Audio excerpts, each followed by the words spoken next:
Welcome to this Sisu Wellness webinar on health coaching for behaviour change. My name is James Slater and I'm Director of Coaching for Sisu and also a practicing wellness and resilience coach. Over the past couple of years we've been working with a number of organisations to support their employees to make health-related behaviour changes that both benefit them and the organisation. The biggest health risks we face come not from infectious diseases but from our behaviour and ourselves. The UK is facing a crisis of chronic disease, and it is predicted by 2050 that the number of people suffering from chronic disease will rise by 225%. The costs associated with the treatment of these diseases is rising drastically, both direct cost to the health service and indirect cost to productivity in organisations. The current changes in the structure of the health service are going to do little to change this picture. Much of the chronic disease is preventable through lifestyle changes. Yet current medical approaches, very often about providing information and telling people what to do, are having little impact on the rising levels of obesity, heart conditions, diabetes and respiratory problems. Ironically, we live in a society that has never been more conscious of health issues, but we also seem to have a reluctance to see health as a sort of personal issue. And as I see it, the challenge is not just about health and the number of years we live. It's also about the sort of quality of life that we have. And much of what we assume are conditions of ageing are actually more conditions of poor lifestyle choices earlier in life. And I think within this change that's taking place, I think there's a lot for us to think about. And certainly in my experience, and certainly experience in the US and Australia, is there's a much stronger need to help people think about some of these issues and help people think about sort of lifestyle issues that will impact on the health.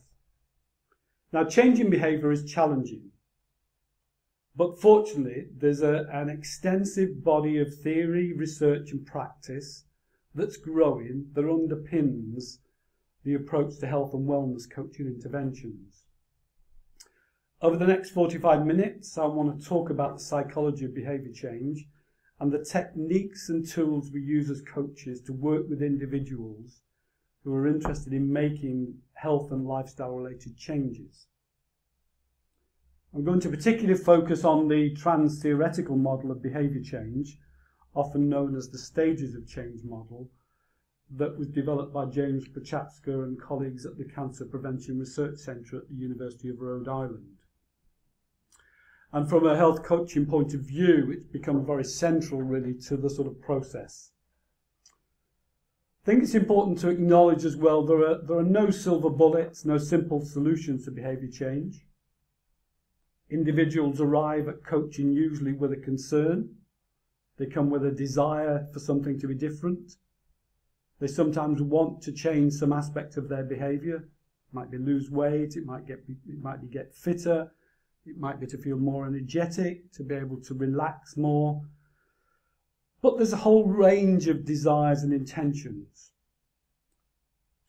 But it's important to acknowledge that each individual is unique and comes with a unique set of behaviour, intentions, motivation, ambivalences, previous experience of trying to make change, their own personal history, their own sense of confidence and self-esteem, and very importantly, as we'll see, really their own sense of self-efficacy. Now, by self-efficacy, I mean the ability to follow through on a conscious intention.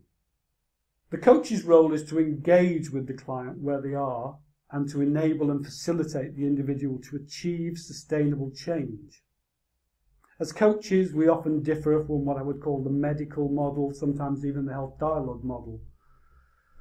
Our goal is to help people make change and learn how to change and develop the right mindset to make bigger, sustainable changes later. The client's behaviour change process is all about the self-change. It's them that make the changes and them that drive the change. Our role as coaches is to help and support them to move from where they are to somewhere sustainable. I think the other underlying principle for us as coaches is we want clients not only to achieve the goals that bring them into coaching, but we also want them to become confident in their ability to set new goals in the future and to handle challenges as they arise. We want them, in other words, to learn how to learn so they can move on from coaching and be self-directed and successful.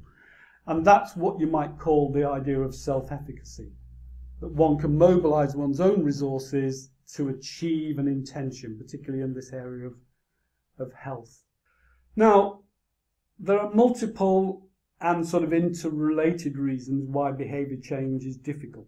And most people would acknowledge it's difficult. We all live in a world of delusion, I think. We rarely believe that what we do will be the cause of our illness or the cause of our own death ultimately, until it happens. And then, of course, we think it's too late. Most of us don't want to confront the fact that what we do really matters. And we don't want to confront that fact often until it's too late.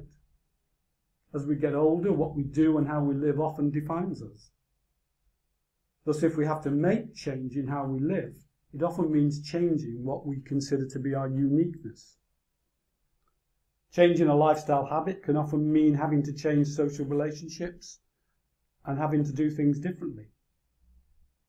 Changing behaviour often means trying to be different, and this can be difficult. We are essentially, creatures of habit. We develop habits that become very ingrained in us, so changing those is sometimes difficult. And I want to present here that conscious behaviour change is a process. It involves specific steps that require time to master. There are new skills to learn. It can be anything from, learning to cook sometimes to eating different foods, and engaging in new and different physical activities, or even changing sleep habits, or even in some cases changing how we view our relationship with work and our relationships generally in the world. And often once these skills are learned, it takes additional time to integrate them into permanent behaviour patterns that turn them into habits. Now, what Prochaska's model illustrates, and I'm going to go into this in a bit more detail, and I'll be taking you through the model, is what I think many models and what many earlier models tends to gloss over, namely that lasting change rarely occurs as a result of a single, ongoing decision to act. More often, change evolves from a subtle, complex, and sometimes circuitous progression, one that involves thinking, hesitating, stepping forward, sometimes stumbling back, and quite possibly, in many cases, starting all over again. So it's very much an iterative process. And I think too often, when people come up against a health condition and are told to make changes, they're often presented with a false choice. Take immediate action, or do nothing. And those are bad choices for most people. If they take action and they aren't ready, many will fail and revert to their old behaviour. If they take no action, they'll continue with their unhealthy lifestyle. So the better choice, and the choice I think we're often working with people as health coaches, is start where you are. Take the step forward that are appropriate to you now, and then think about how you keep on going. And that's where we're going to sort of focus. Now, people come into health coaching with a bundle of contradictions and ambivalences and behaviours. And as coaches, we're using a range of approaches and techniques to engage people in what I would call change talk. And also designing the way they move towards the change. And we start where people are and build a relationship through usually active listening to their story, and each person usually has a unique story. And I've already mentioned the trans-theoretical model of change, again, which we'll go into a bit more detail in a minute. But as coaches, we often draw on other ways of helping people to sort of think. So the first one which those who are familiar with health coaching will be well aware of, is motivational interviewing. And motivational interviewing is important for helping people to address their ambivalence. I want to change, I don't know how to. I can't get some coherence between my desire and my intention.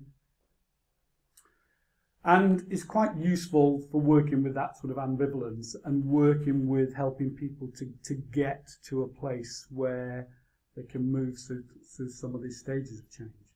The second one, which has really appeared over the last 10 or 15 years, is appreciative inquiry.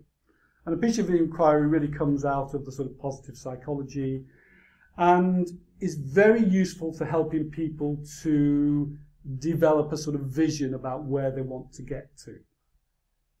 And about doing that through building on people's strengths, building on individual strengths, and helping people to form that vision and to relate it to their experience of making changes previously in their life. So it's quite useful to think about these three approaches and the way they sort of interact together. But I'm going to concentrate really on this trans-theoretical model of change. And it has two parts to it. It approaches the idea of change in that people are at various stages of change. But it also has a second part, which is around what are appropriate strategies that you can help people with at various levels. So if we start with pre-contemplation, and again I'll go into these in a bit more detail as we go on. So in the pre-contemplation stage, and these are not people we very often see too much in coaching because they don't tend to come for help. There's very often no real intent on changing behaviour. There are often individuals who know something is amiss, but they're not sure what it is or what specifically to do about it. There's often anxiety and discomfort or problems, but they're able to put it out of their mind. And at this pre-contemplation stage, change is often hypothetical. They may be toyed with that idea somewhere, but not really serious. And I'll give you some examples of that in a minute or so. We see people also, and I guess very often the bulk of people we see are in the contemplation preparation stage. And in the contemplation stage, people tend to get it. They know that something is wrong, and they want to know what it is, and also want to think about doing something about it. But there's a strong ambivalence. They're often not ready to do anything about it. And they're engaging in what I would call self-talk. There's a bit of thinking going on about the change, but they're indecisive about it. At the preparation stage, and I think it's where we see the bulk of people in coaching, there is an idea that we want to do something about change. We've had it with the behaviour we currently have, and we're not happy. Very often we gather in information by talking to other people. We might be seeking information online. We might even be thinking and talking to people about professional help. And we can be even trying things out, but there's often an uncertainty. People are often scared, what will it mean? And sometimes people are trying to think about rehearsing that. And you might want to think that in terms of, very typically we're coming up to the end of the year when people have all sorts of New Year's resolutions about things they want to change in their life, but very often by the 3rd of January those have dissipated. The next stage, which we call the action stage, is again where we quite often see people in coaching because they come for support, is people are willing to dive in and really want to do something. They're becoming committed. They're beginning to work hard at that change. They might be joining a group. They might be seeking professional help. They might be talking to friends and others. They're sort of practicing the behaviour. They might be trying things out, going off to a class of some sort. But very often there are ups and downs, and there will be successes or failures. Where we're trying to get most people to, though, is this maintenance stage, where people are locked into a behaviour. Some research would suggest that as little as 6 weeks people can reinforce a behaviour change, but I think in my own view it takes much longer. I think people are not really locked in till they get past the 6-month point, and relapse is possible. Lapses and relapses are possible. So people are going through the stages of change, and people come into coaching in one of these stages of change. And as coaches, we're often making an assessment of what works and what appropriate interventions are going to work for people that change at various stages of this change. But the model is not just about stages. It's also about what interventions are appropriate. As coaches, we're always trying to move people towards maintenance. And for some, that may be a relatively quick process. For others, it may be a much slower, more iterative process, depending on history, depending on their experience. And as we go through this, you might want to relate some of this to your own experience of making changes. So let's start really with just delving a bit more deeper into these stages, and again I will talk about some of the interventions that relate to them. So if we start with pre-contemplation, one way of thinking about this, I think people at this stage often divide into two groups, what I would call the I won'ts and the I can'ts. And the various ways of sort of looking at this in more detail. The I wants, really I would say, are not interested in change, as they often don't see a problem with their behaviour. You might say they're in denial, or they're just not interested, or they don't want to deal with the particular concern. But often there's a comment there, so there's no point in I'm not going to change. And I think on the whole, these are the least coachable clients, but also the people we don't see many of, really, because they don't tend to come for help. So very typically, sort of give you an example. Elaine, 55, referred for coaching following a medical where she had been advised to give up smoking and to lose weight. She started the first session by saying she was not concerned about her weight or smoking, but thought she'd better attend the interview with the coach as the OH had recommended it. She'd tried giving up smoking in the past, but without success, and was not worried about it. And again, very typically, she said her mother smoked all her life and never had a problem. And that's often the message somebody at this stage, this I won't. Now, the best we can do with clients like Elaine is to roll with their resistance. And again, this idea of rolling with resistance is very central to motivational interviewing. Rather than get into challenging somebody, one is empathizing with them, listening to them, accepting where they are, reflecting back to them. And it may be that it's possible to keep a door open or plant an idea that the individual may return to later. And for some people, it might actually be able to build on the appreciation of why they might want to think about changing. But on the whole, with somebody in this place, it's all about don't want to go there, don't want to do that, not interested. The I can'ts are slightly different.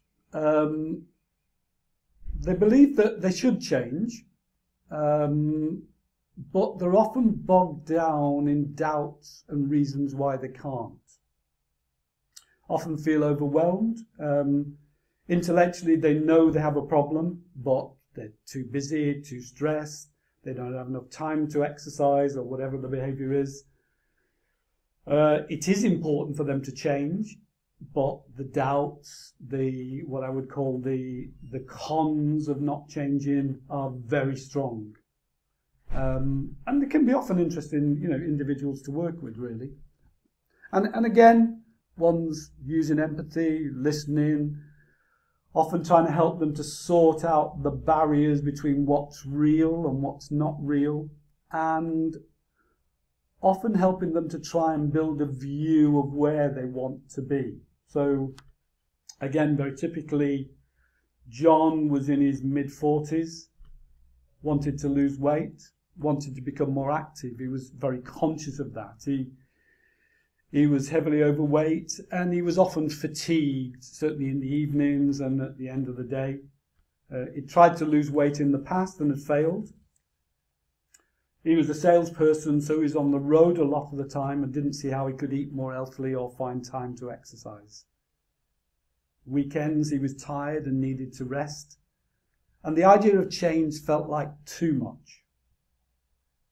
But here he was talking to me.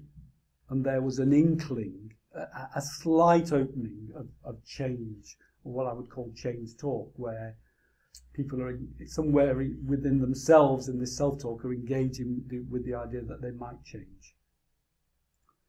Now, the work with somebody like John is very much to help him think about the pros for making changes and help him to address the sort of barriers to change, sort out what's real, help him to build a vision by connecting him to something that motivates him.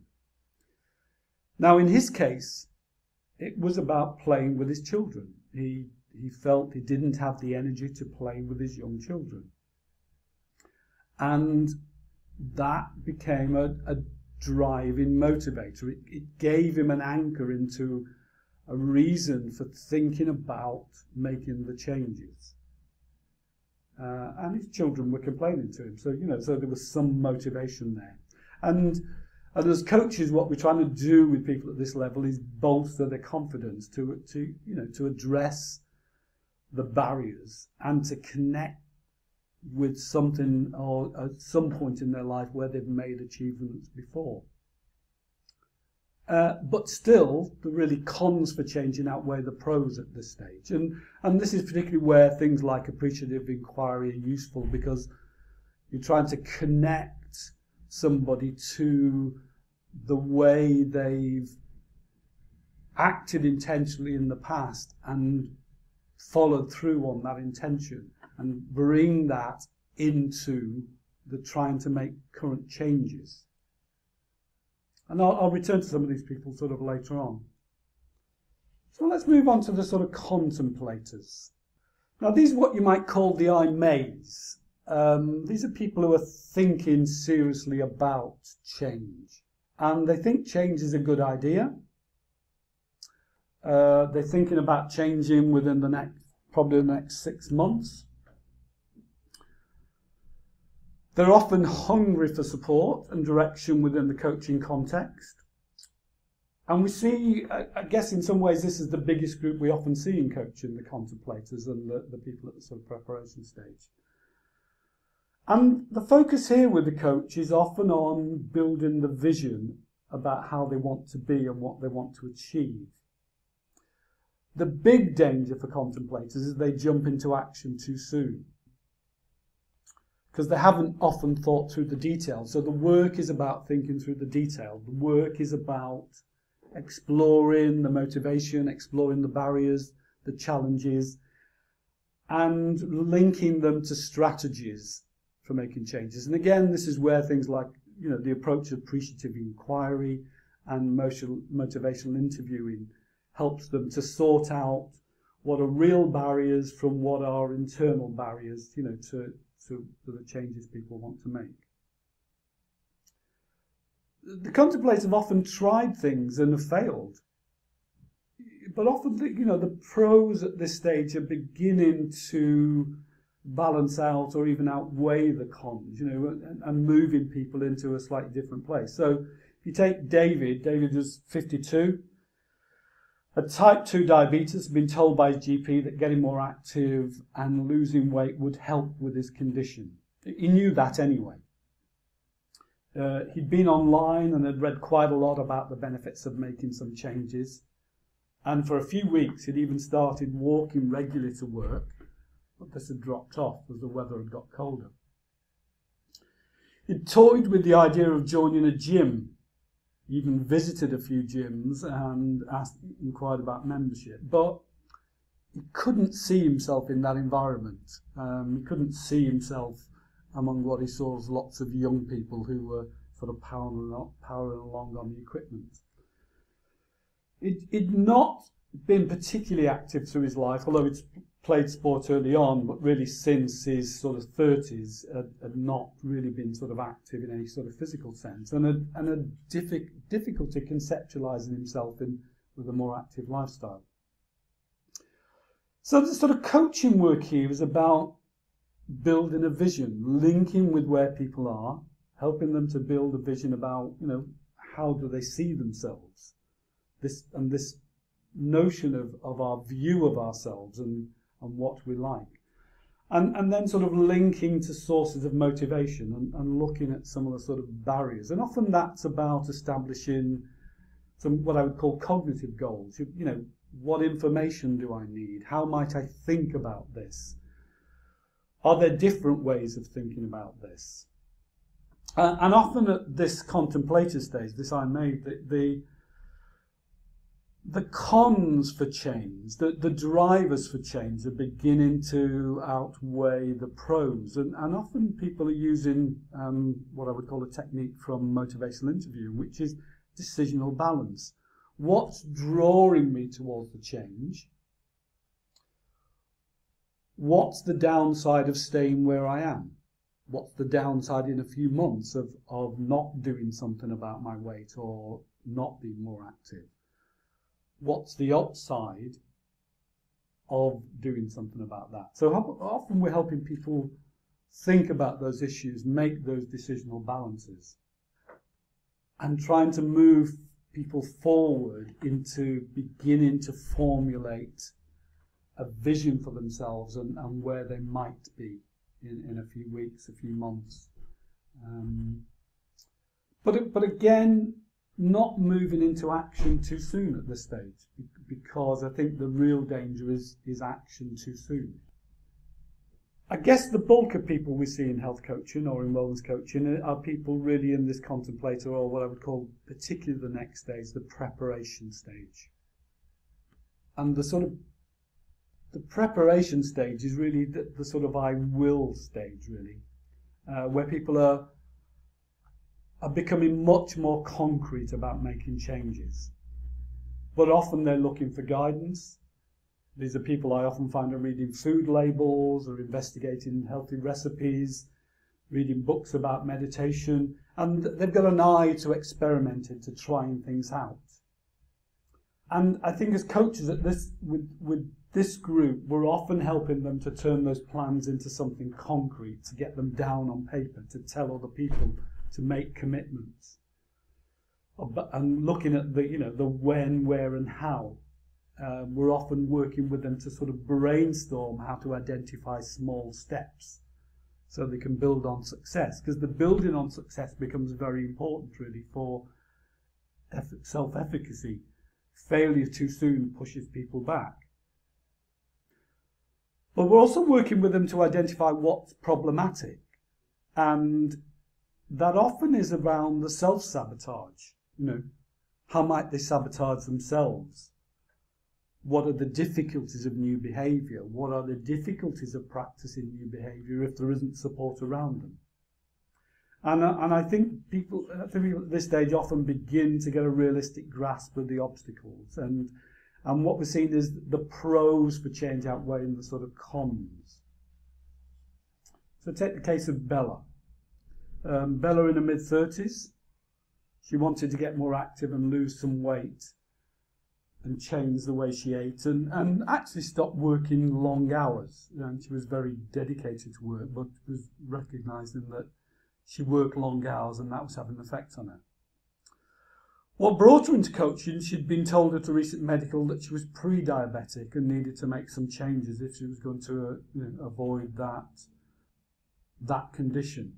And this had frightened her. And, we shouldn't underestimate really how sometimes bad news in that sense can push people into a desire for making changes, but struggling with what those changes, how they implement those changes. But she had a big agenda. She came with the agenda of wanting to change the way she eat, wanting to be more active, wanting to change the way she worked. And again, the work here was to get her to be much more specific and to break this down into easy, manageable stages. And for her not to take on too much. And because for Bella, I think one of the ways she recognised quite early on that she could sabotage herself was trying to do too much, trying to change in too many areas. And again, another important point to make here is that people may be at different stages of change with different sorts of behaviours. So somebody could be at the preparation stage or even at the action stage with wanting to change the way they eat, but maybe at the pre-contemplate with getting involved in sort of activity. And with Bella, she started with her eating pattern. She recognised that was where she wanted to start. Because of the pressure of work, she ate mostly convenience foods, and she wanted to cook her own more healthy meals on a regular basis. So the coaching work becomes much more about helping somebody make that concrete. What does it mean to eat healthy meals and to cook for yourself on a regular basis? And this is where you begin to see the impact on people's lives, because in a sense, to do that, she had to look at a work schedule. She had to plan her meals. She had to shop in advance. And so some of the work there was about addressing some of the barriers that begin to kick in when people begin to make what seem small, but are actually quite subtle changes that impact on their life. And often at this stage one sees other processes impacting on the change. So with Bella, it was quite interesting that she felt she couldn't cook. Her mother had always given her the message that she wasn't a very good cook. So here was here was something that Bella had to address in order to begin to think about making those changes or begin to even implement those changes. And at this preparation stage, what we're seeing is that the pros for change are now well beginning to outweigh the cons for change. And people are engaged in that active addressing, and as coaches we're working with them to address those issues.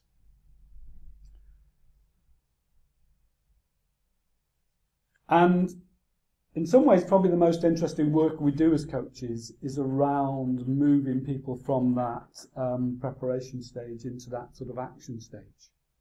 Because it's all about breaking it down, making it concrete, helping people to address the sort of barriers that they set up for themselves or the environment has around them. And here we're very often working with vision, trying to support success, helping people develop smart goals, using appreciative inquiry to design things, help people to design things appropriately, and again, this decisional balance. We move to this sort of final stage, really, which is the sort of action stage.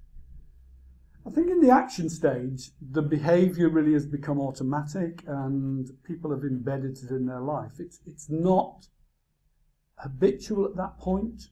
It's often beginning to move into that automatic, unconscious phase. And sometimes your body will tell you when you're not doing something. So if you've managed to develop a routine, a rhythm of exercise, when you don't do it, you're conscious of that. But the challenge at this stage is boredom. And there's often a danger of relapse, or even what I would call temporary lapses, where people drop out of the behaviour. I mean, most of you will be familiar with people who spend a lot of time training in preparation and running a sort of marathon, and once they've achieved that goal, sort of let the whole of the exercise regime go. And very often with people in this action stage, it's about keeping them connected with the vision or building a new vision in some cases. Sometimes it's about setting new goals and challenges, trying new exercises. I mean, I'd probably, just use myself as an example, I'd probably spend an hour and a half a day on the exercise, go to home gym. But it gets boring at times. So normally every sort of 12 months, I change the regime. I may do more running, may do less running, may do more time on the bike, may do more weights, may, sometimes introduce swimming, because one has to get some variety in order to keep it interesting. And I'd use the example of Claire, good example really. Claire, senior executive in her early 40s. She travelled a lot, but always made time to visit gyms when she was away.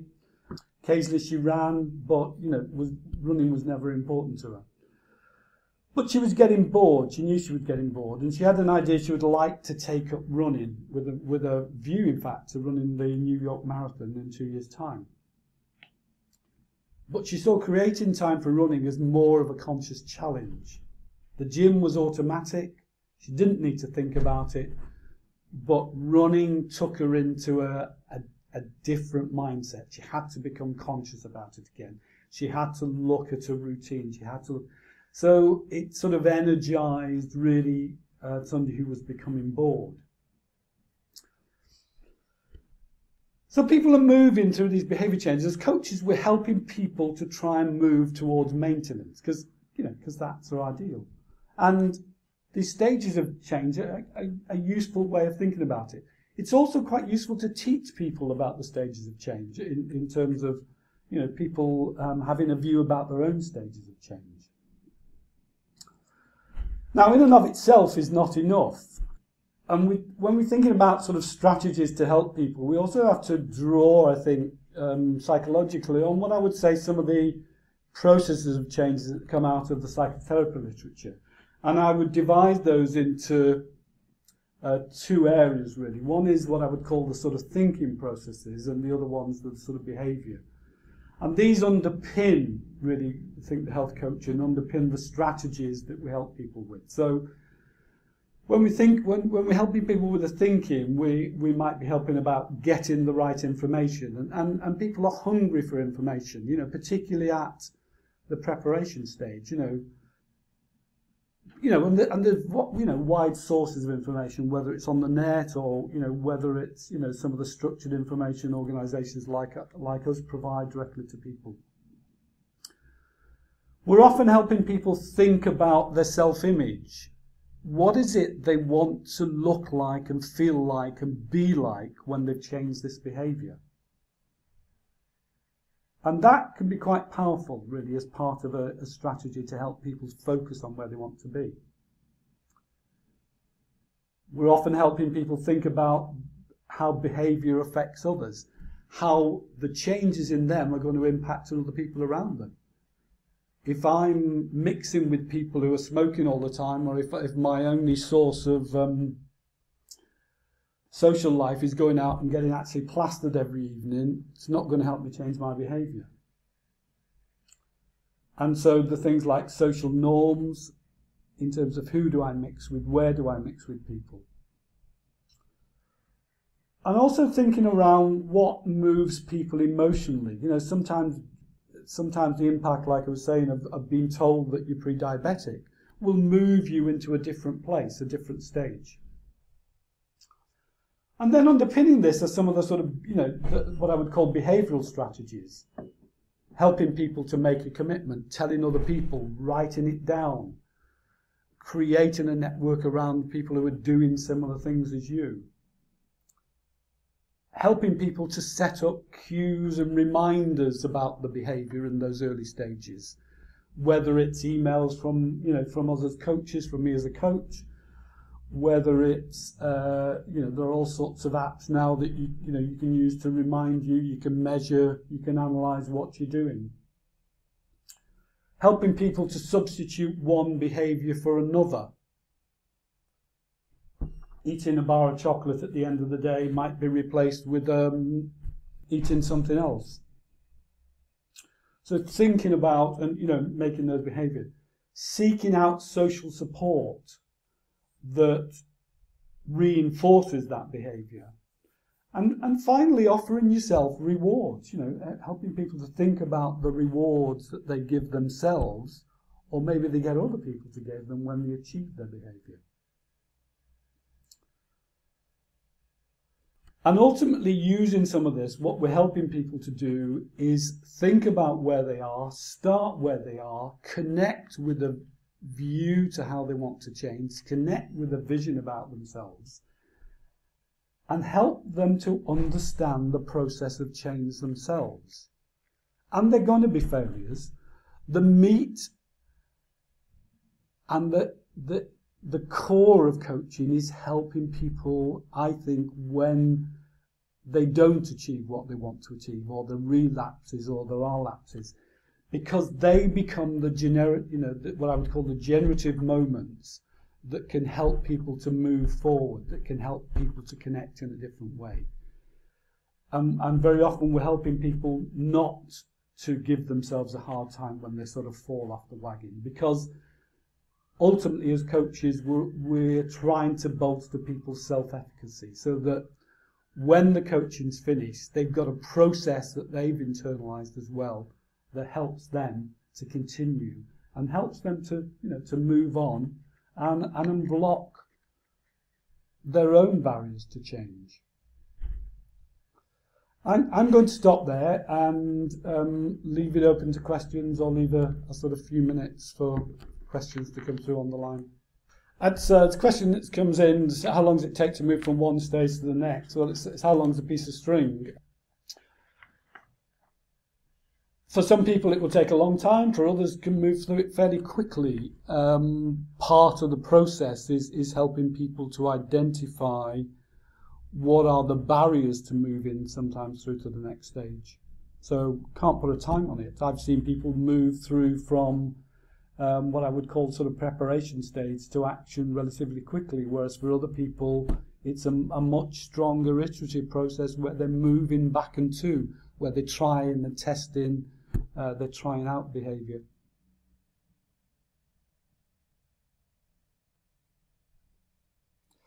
In the maintenance phase, a sort of model we use at Sisu, and whether it's sort of face-to-face at Sisu, we largely do sort of telephone-based work. So, we're often talking to people every couple of weeks, certainly for half an hour, 20 minutes, sometimes less, sometimes more frequently.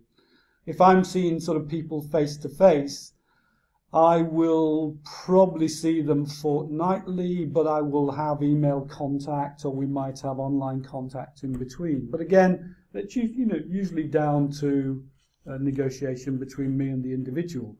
Often at the sort of maintenance phase, people are doing a lot of their own self-monitoring and reporting in. I think those of you attended some of the other webinars will say that it roughly divides into 25% are very often in that pre-contemplation stage, 50% in that preparation come action stage, another 25% in the maintenance stage. And maintenance people often don't need as much attention, rather than a check-in every now and again to make sure they're on track. But if somebody has a relapse or maybe a very serious lapse, then there may be, they're moving back to an earlier stage. Somebody's just coming in: if you relapse, do you generally go back to pre-contemplation? Well, there's an element of that, but there's a much stronger awareness following a relapse.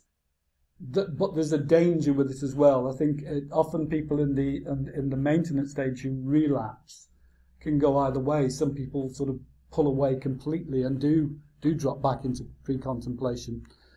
But more likely people drop back into that preparation stage where they're having to reconnect with what motivated them in the first place, or find a new motivation, to move them forward. But there's a greater awareness really of the benefits. And of course, I think the important thing to say is that depends on the behaviour as well. Different levels of behaviour. You can be at pre-contemplation with one aspect of your behaviour and at action with another. So one is trying to work across, various ways around this loop. Okay, we'll finish there. Thank you for your time. Thank you for those who've listened. And I say any questions you want to follow up with or any feedback, gratefully received, and we'll respond to your emails.